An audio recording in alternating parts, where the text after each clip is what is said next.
bendiga, muy buenas tardes a los que están aquí en esta aula y a los que están en internet. Dios les bendiga, qué gusto saludarles. Hoy principiamos el estudio del libro de los Hechos. Ya hemos dado aquí en la clase una clase introductoria, pero la vamos a presentar para que usted también pueda escucharla. Así es que por favor todos usen su hojita. Lección número 1, aunque ya lo comentamos, si tienen preguntas les suplico que me interrumpan y que podamos tratar el tema. Datos introductorios muy importantes. El autor de la Biblia es el Espíritu Santo y tiene orden. Acuérdense que ya lo comentamos, que hay mucha gente que usa y dice que el autor de Hechos es Lucas, ¿verdad? Porque autor y escritor para un libro, para cualquier libro secular, es la misma persona. En el caso de la Biblia, yo creo que deberíamos de enfatizarlo bien. El autor es el Espíritu Santo, el escritor es el doctor Lucas. Entonces, si es el Espíritu Santo, hay un orden especial que tenemos que respetar. Número 2, en el Antiguo Testamento Dios da normas a la esposa, escriba por favor, la esposa de Jehová, que es Israel. Ya lo comentamos, voy rápido, pero me interrumpe, por favor, si quiere dar algún comentario. Así es que en el Antiguo Testamento la esposa de Jehová es Israel y sabemos todos que el concepto que se tiene de ella es que es la esposa adúltera de Jehová. Así es Israel.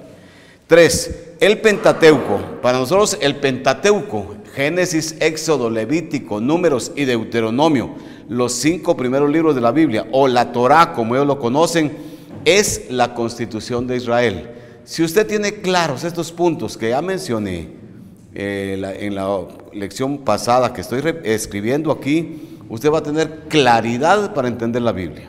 4. Luego, en el Antiguo Testamento, después de la constitución de Israel, hay libros de historia, poesía y los profetas o predicadores que advertían cuando no se respetaba la constitución. Quiere decir que, ¿para qué están los profetas?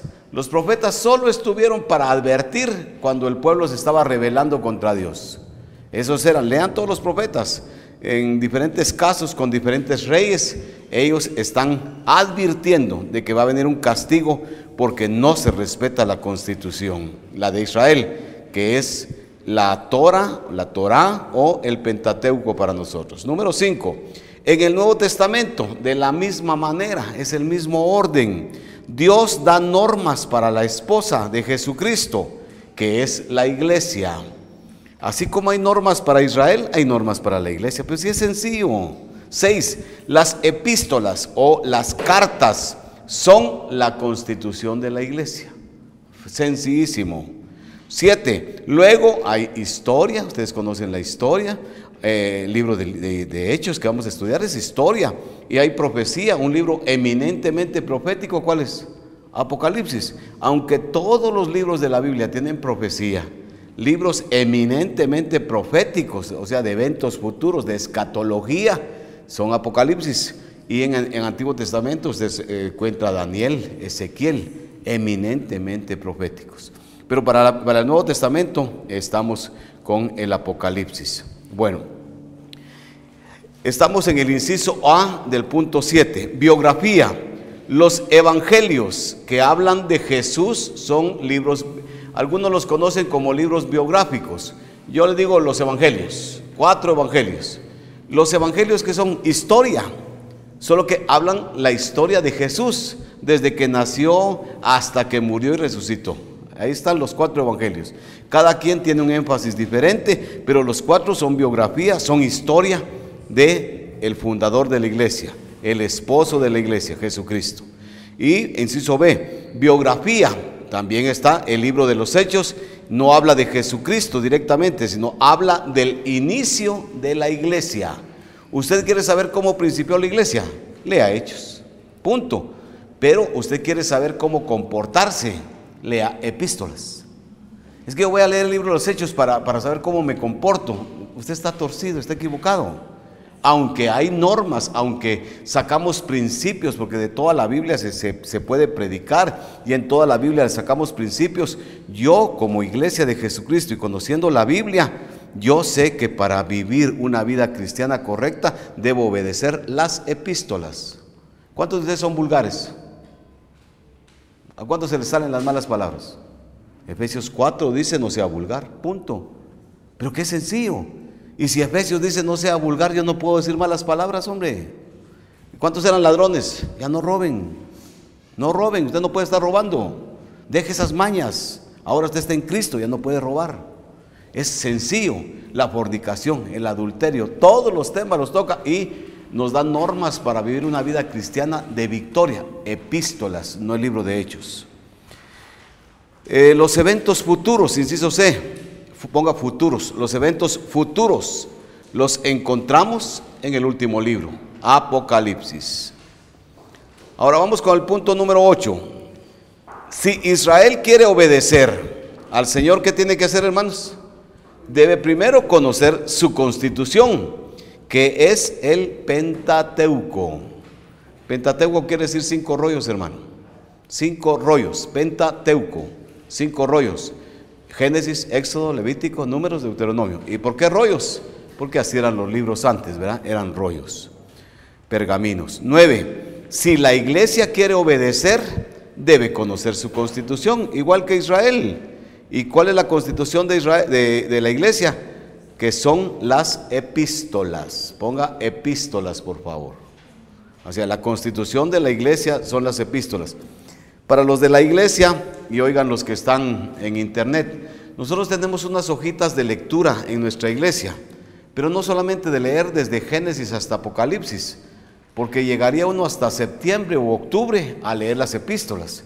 Si usted se da cuenta, ponemos lectura de Génesis, pero ponemos evangelios, ponemos un salmo, vamos leyendo de todo, porque las epístolas tenemos que leerlas y leerlas. Yo le sugeriría, si usted es un ignorante en historia y le pregunto quién es Salomón y no sabe quién es Salomón, no me molesta, fíjese, si usted sabe cómo comportarse, porque tiene toda la constitución de la iglesia que la conoce bien. Entonces no sepa de Salomón, lástima que es un ignorante, ¿verdad? Pero sí sabe vivir la vida cristiana.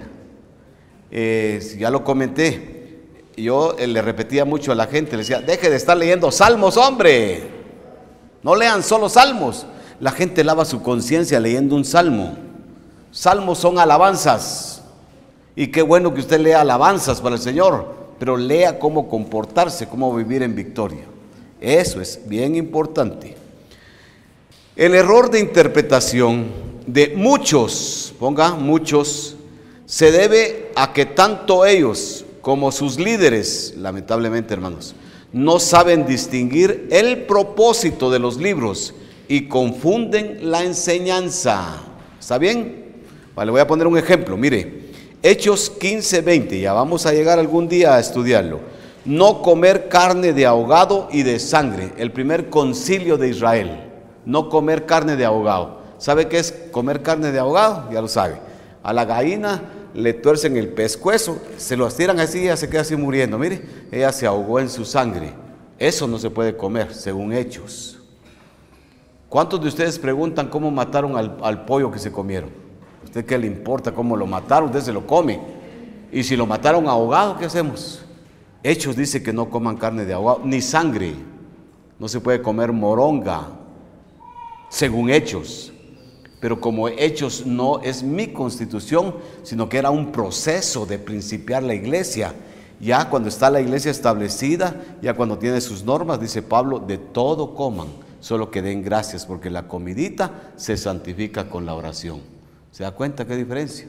Pero hay gente que sigue peleando las comidas que se comen. Qué terrible y qué vergüenza, esa es ignorancia. No comen esa comida cuando las epístolas lo autorizan. Vamos con inciso B, otro ejemplo, Hechos 1:5. Bautizados con el Espíritu Santo, quieren imponer manos para que la gente sea bautizada, cuando 1 Corintios 12:13 aclara que ya fuimos bautizados al creer, que no tenemos que pedirlo. El bautismo no se pide, hermanos. El bautismo es una actividad una acción del Espíritu Santo, porque por un solo Espíritu fuimos todos bautizados en un cuerpo, todos. Y lo dice hasta a los corintios, que eran unos carnales, a ellos se los está diciendo. No tenemos que pedirlo. C, el libro de los Hechos es histórico, no es libro de doctrina. ¿Está claro? No es libro de doctrina. De todos los libros de la Biblia sacamos enseñanza y aplicaciones prácticas. No sé si ustedes han observado, los que vienen a Buscando de Dios, que aquí en la iglesia se predica todos los temas, todos los libros de la Biblia, y siempre sacamos enseñanza, siempre hay alguna aplicación, pero la doctrina sale de las epístolas. La Biblia toda es Biblia y toda la Biblia nos da enseñanzas, pero doctrina, nuestra forma de vivir, solo lo muestran las epístolas. Les voy a dejar otro ejemplo, tengan cuidado con esto. Todo lo del Antiguo Testamento, óiganlo bien, todo lo del Antiguo Testamento que Dios quiere que yo viva, me lo repite en las epístolas. No se les olvide eso. Entonces, ¿cómo se va a confundir usted? Los 10 mandamientos. Los 10 mandamientos son la ley moral absoluta de Dios. Entonces hay que cumplirlos. Entonces hay que guardar el sábado. Eso era en el Antiguo Testamento. El día de reposo era para los judíos en su constitución. En el Nuevo Testamento, en las epístolas, el Señor me repite 9 mandamientos. Y el sábado no me lo pone. Me pone el primer día de la semana. Así que, ¿y por qué lo cambian? Porque es Dios. Y se acuerdan que dijimos, no se le olvide lo que dijimos aquí, que la Biblia se escribió, ¿qué? Cuando puse esta línea, en forma progresiva. Si usted entiende esta palabra, usted aprendió mucho. Aquí algo estaba prohibido, ahora aquí el Señor da libertad. Acabo de estar hablando el domingo con un hermano que me trajo una pregunta bien, pero bien dura. Leyendo Éxodo me dice, ahí dice que los judíos tenían que presentar una ofrenda por salvación, algo así se llama la palabra, no es salvación, pero redención, así, lo mismo. Entonces, ¿cómo los judíos están pagando su redención? Me dice. Un ratito me desconcerté. Es que había un montón de ofrendas que los judíos pagaban, daban al Señor. ¿Se acuerdan un día que le dijeron a uno de los discípulos, y tu maestro no paga, no da las limosnas, no ofrenda? Y Jesús dice, bueno, las ofrendas no son para el Señor, pues, o el Señor tiene que dar ofrenda. Pero para que no estén hablando de mí, anda a pescar y del pescado van a salir una moneda y alcanza para pagar por los dos, anda. Ese era lo que él estaba diciendo. Ellos pagaban, daban ofrenda de 20 años para arriba, ya viejitos como yo ya no pagaban. Entonces ellos tenían que pagar ofrenda por redención, que salieron como gratitud a Dios, no para pagar la redención, porque ustedes saben que en el Antiguo Testamento la salvación no se paga, la redención no hay forma de pagarlo. Entonces, ¿qué pasó? Simplemente ellos están viendo qué difícil es vivir la vida.